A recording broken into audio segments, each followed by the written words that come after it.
This video is called From Drills to Vocabulary. Before we start, please have the following sheets ready, and you can get these from your instructor.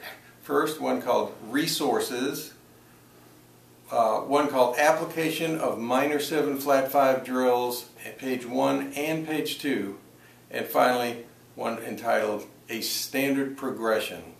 Okay, the purpose of this video is to show the process of converting an academic drill into a working musical vocabulary.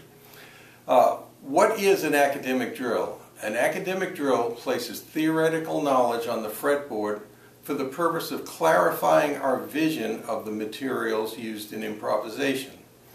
Drills may or may not be musical. Some can enter our vocabulary immediately, while others require us to create vocabulary from the orientation that they provide. Drill number 1, for instance, is E half diminish.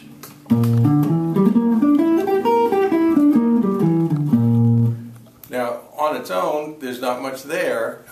Drill number 6, on the other hand, provides a one-measure clear statement. 1.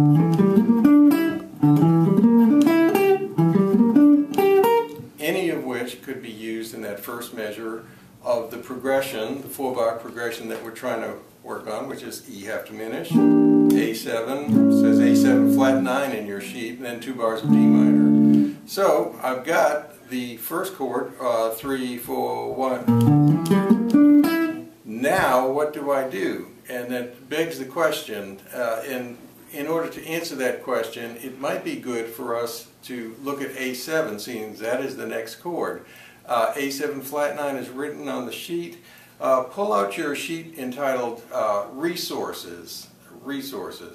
And what we know about A from first semester's work is that we can play an arpeggio, form 1, which is close to this area we're covering in 5th position. We're in 4th position.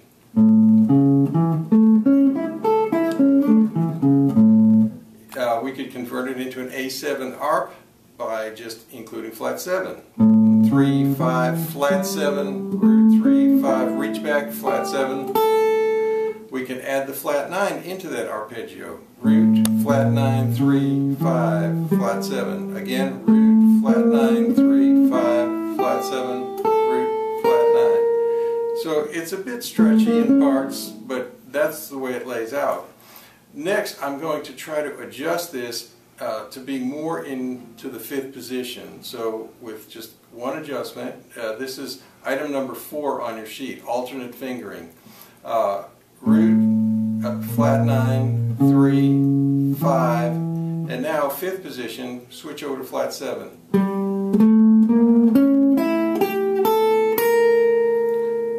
Item number 5 indicates all the notes that we can get in 5th position, starting with the 5th. Flat 7, root, flat 9. So those are my working materials that I'm going to try to fit into the progression and make some musical sense out of. Finally, I have D minor. We had an arpeggio in form 2. So I'll use that. We're now ready to assemble some musical vocabulary for our progression using these materials. Please proceed to part 2 of From Drills to Vocabulary.